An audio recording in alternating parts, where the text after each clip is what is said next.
So now let's look at the incenter of a triangle. What forms the incenter? So angle bisectors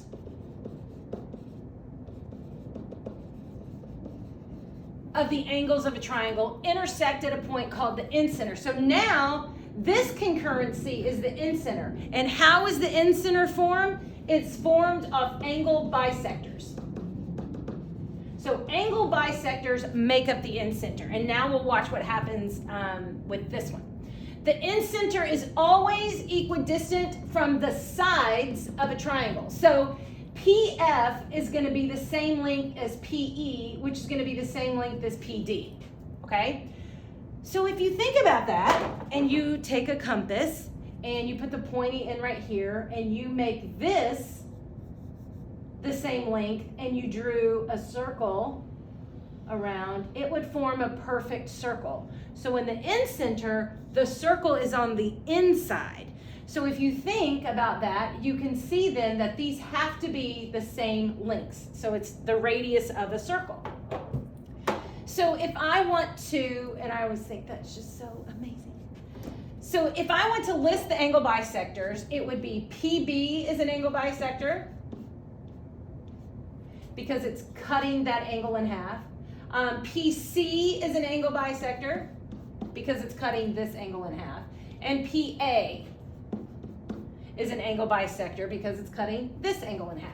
So the incenter, the point, how it's formed, the point of concurrency is P, it's the center there. And then all the congruent segments, so here my congruent segments are, it's going to, not only does it cut it in half, but remember in earlier in one of our lessons, you know that if this angle is equal to each other and this is perpendicular, I know that these sides are also congruent to each other. So an angle bisector, it's perpendicular, so I know these sides are congruent to each other. And same thing, I know these sides are congruent to each other.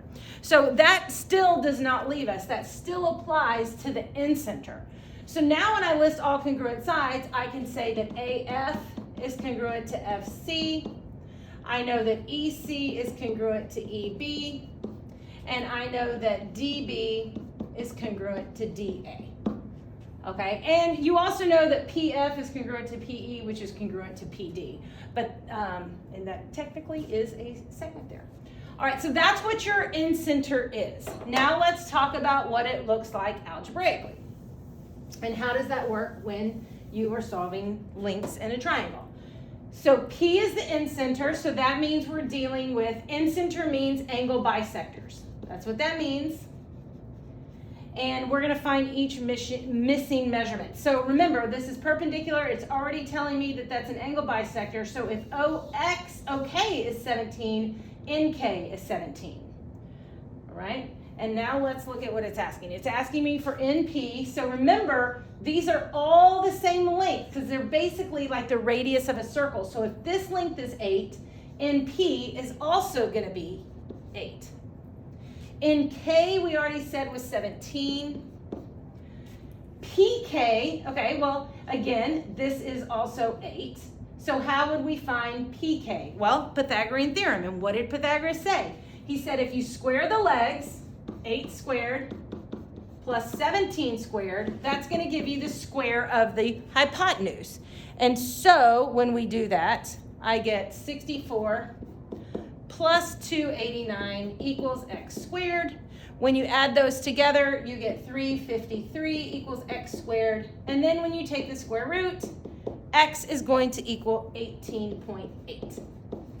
So PK is going to be 18.8.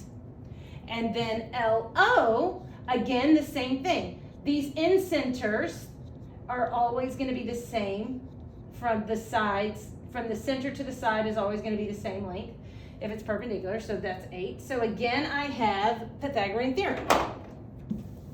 And on this one, the leg is 8 squared. I don't know the leg here, so it's x squared, but I do know that it is set equal to the hypotenuse squared. So now Pythagorean theorem looks like this, and I get 64 plus x squared equals 13 squared is 169.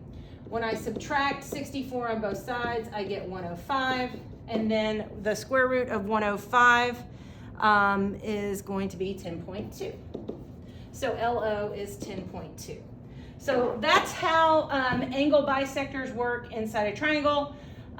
If you need help, come and see me.